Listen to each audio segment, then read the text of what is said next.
Hello दोस्तों, Rana classes में आपका स्वागत है। तो आज की बड़ी खबरें फिर से लेकर आया हूँ। तो आज की बड़ी खबरों में है आपको 66वीं बीपीएससी की सीटों की संख्या, कन्फ्यूजन दूर होगी।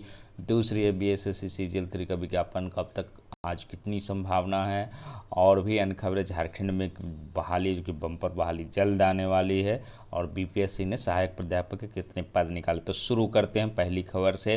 तो एसटीईटी में शामिल नहीं करने पर मांगा जवाब। तो कॉमर्स छात्रों को सेकेंड टीचर्स एलिजिबिलिटी टेस्ट में शामिल नहीं किए जाने में पटना हाईकोर्ट ने राज्य सरकार सहित बिहार विद्यालय परीक्षा समिति से जवाब तलब किया है।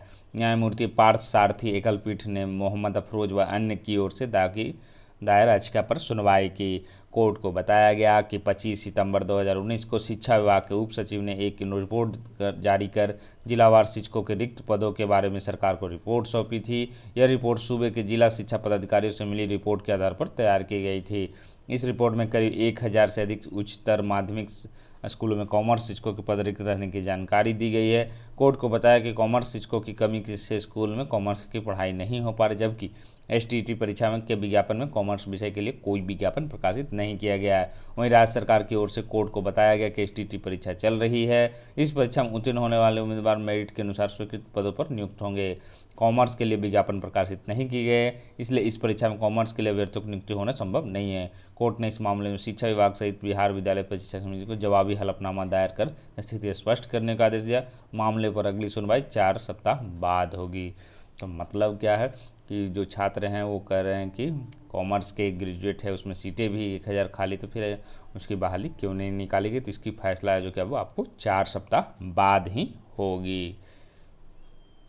फिर सरकारी सेवकों को अपने ऊपर दर्ज केस बताना होगा। तो जनरली होता क्या है कि उनके ऊपर कभी केस दर्ज होता तो खुद नहीं बताते हैं, और यह जो है आपको किसी तरह सोचते हैं बच जाए। जब विभाग से कुछ आता है या विभाग या ऑफिस को पता चलता है तब है जो कि ये दर्ज होता है। तो ये इसमें क्या है कि नौकरी के दौरान किसी सरकारी सेवक पर दर्ज होने वाला आपराधिक उन्हें विभाग को देनी होगी, मतलब खुद ही देनी होगी।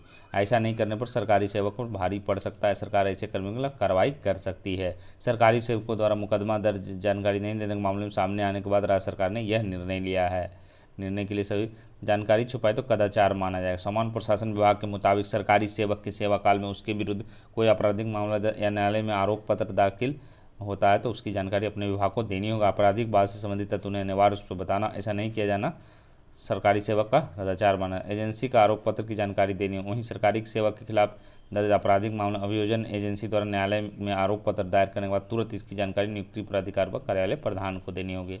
सामान्य प्रशासन विभाग ने स्पष्ट के इन निर्देशों का सख्ती से पालन सुनिश्चित नहीं किया है। सूचना नहीं दिए जाने के चलते निर्णय लिया गया है। तो अक्सर देखा कभी कभार क्या है कि सूचना नहीं दी जाती है, इसके चलते जो कि गलत निर्णय की संभावना रहती है। तो मतलब क्या है कि आपको अगर केस दर्ज हुआ है तो ये नहीं कि आप छुपा नहीं सकते। पहले थे बहुत सारे लोग छुपा लेते थे कि चलो कम से कम ऑफिस को तो नहीं पता चला, या जहाँ नियुक्ति प्राधिकार उसको नहीं पता चला, तो बच निकलते थे। लेकिन अब है जो कि अगर आपको बाद में पता चलेगा तो आप पर कार्रवाई हो सकती है। उसके बाद झारखंड में बड़े पैमाने पर नियुक्तियाँ जल्द। तो झारखंड में जल्द ही बड़े पैमाने पर नियुक्तियां होगी। अब जो भी नियुक्ति होगी पुख्ता होगी। नियुक्ति होने के बाद प्रक्रिया उलझेगी नहीं। युक्त बातें जो कि मुख्यमंत्री बुधवार को दुमका से रांची लौटने के बाद एयरपोर्ट पर पत्रकारों से कही। श्री सोरेन ने कहा कि नियुक्ति में देर होने की वजह जेपीएससी व जेएसएससी के चेयरमैन व सदस्यों का पद रिक्त होना है। सबकी समीक्षा चल रही, जल्द ही चेयरमैन व सदस्यों के पद भरे जाएंगे। उन्होंने कहा कि आने वाले समय में है जो कि नियुक्ति न उलझे, इस पर विशेष ध्यान दें। सरकार सोच विचार करे जो कि काम कर रही है। सीएम ने कहा जल्द ही मनरेगा में भी बड़ी संख्या में नियुक्ति होगी। तो मतलब साफ है कि आपको जेपीएससी और जेएसएससी से भी वैकेंसियाँ निकलेगी और मंगाया जा रहा, समीक्षा किया जा रहा कि कितने पद खाली है। तो आपको जो कि ये परीक्षाएँ जो कि अब ये विज्ञापन बहाली होगी। हालांकि लोगों की मांग है कि परीक्षा भी जेएसएससी का जो निकले विज्ञापन उसके भी जल्द हो। तो देखना है अब आगे क्या होता है। 8000 शारीरिक शिक्षकों की होगी नियुक्ति। तब प्राथमिक स्कूलों में 8000 से अधिक शारीरिक शिक्षकों की नियुक्ति की जाएगी। शिक्षा विभाग ने इसकी तैयारी कर ली है। शिक्षा विभाग संभवतः अगले हफ्ते तक इसकी अधिसूचना जारी कर देगा। प्रत्येक स्कूल में एक एक शारीरिक शिक्षकों की नियुक्ति की जानी है। प्राथमिक निदेशक डॉक्टर रंजीत कुमार सिंह ने बताया कि शारीरिक शिक्षकों की नियुक्तियों के लिए आचार संहिता से पहले उसका शेड्यूल घोषित कर दिया जाएगा। आधिकारिक जानकारी के मुताबिक प्रत्येक जिले में शारीरिक शिक्षकों की रिक्तियाँ हासिल कर ली गई है। कुल 8,000 स्कूल ऐसे हैं जहां इनकी नियुक्तियां की जानी हैं। बिहार के प्राथमिक स्कूलों में शारीरिक शिक्षकों के नियोजन की प्रक्रिया ऑनलाइन की जाएगी।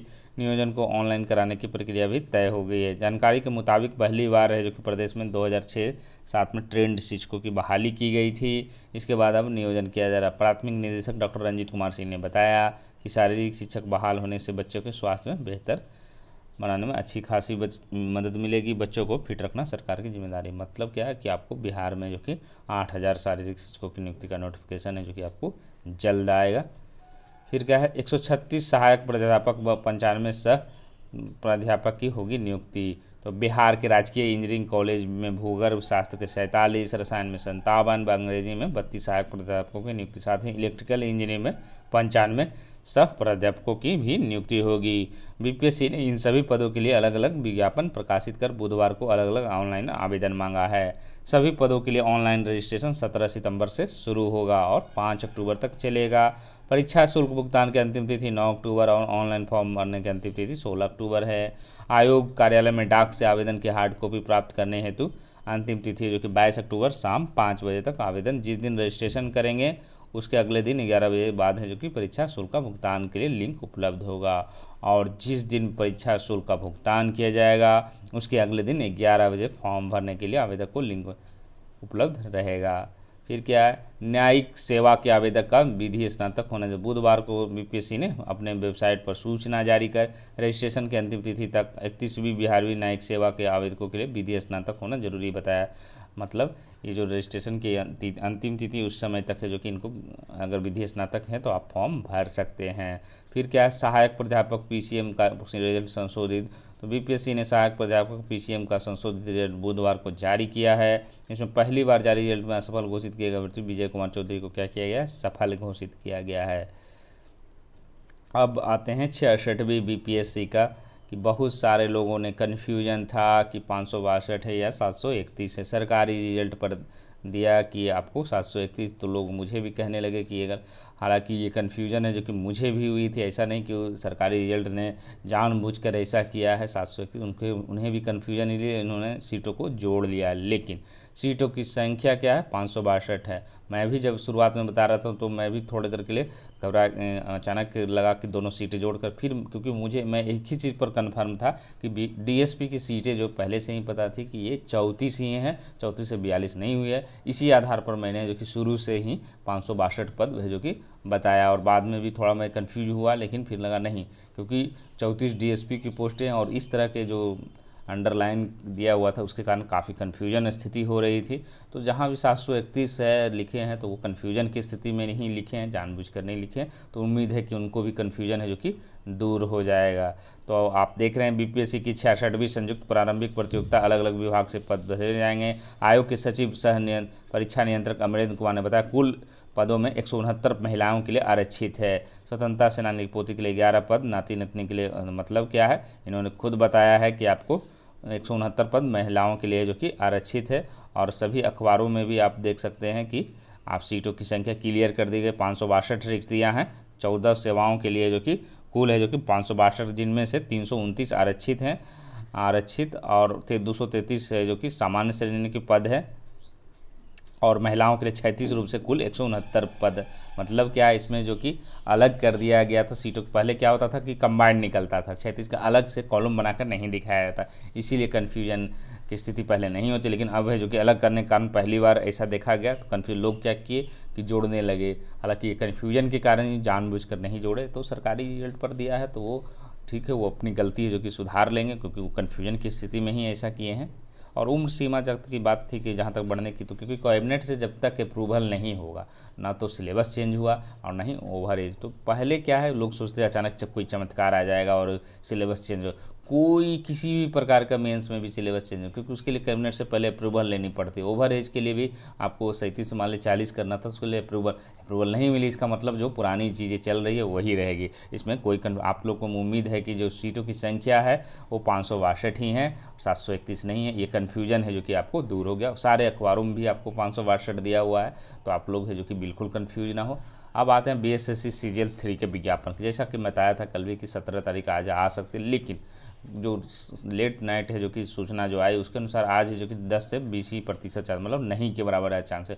तो आपको इस सप्ताह जो कि लास्ट तक जो विज्ञापन आ सकती है। CGL 1 का भी रिजल्ट पूरी तरह तैयार है और CGL 3 का विज्ञापन भी 1682 पदों के लिए लगभग तैयार है। तो देखना है कि कितने पदों के लिए जो कि विज्ञापन आता। बहुत सारे लोग कह रहे थे 1682 नहीं आया, तो ये मेरे हाथों में नहीं, मेरे पास जो सूचना आती है वो तो आयोग ही करेगा। मैं आप लोगों को सूचना, जैसे पहले चर्चाएं थी 1100 पदों की BPSC में, फिर बाद में आई 623 पदें आई हैं। और फिर एक और सूचना है जो इसमें नहीं जोड़ी गई है कि SDM की भी पद है जो कि हो सकती है, लेकिन अब कितनी सच्चाई है ये तो, अगर है 60 के आसपास तो जुड़ेगी, नहीं है तो फिर नहीं जुड़ेगा। और पहला BPSC शायद होगा जिसमें SDM के पद नहीं होंगे, क्योंकि कुछ यूट्यूब चैनल वाले तो ऐसे चिल्ला रहे थे कि SDM नहीं तो कुछ नहीं, तो उनको झटका लग सकता है। लेकिन उम्मीद है कि आपको सीटें जुड़ सकती है, इसलिए आप और फिर मैं कहता हूँ कि आप लोग उसके बहकावे में ना आए कि 30 पढ़ो तो सिलेक्शन हो जाएगा, ये 3 किताब पढ़ो तो सिलेक्शन हो जाएगा। तो आप लोग समझदार हैं कि 3 किताब, अगर 4 किताब से ही सिलेक्शन होता तो फिर अन्य प्रैक्टिस सेट और बनाने की क्या ज़रूरत थी। तो ये आप लोग समझदार हैं, आप लोग समझ सकते कि कहाँ पर है जो कि सिर्फ क्या किया जा रहा है, ये आप समझ सकते हैं। तो इसी के साथ धन्यवाद।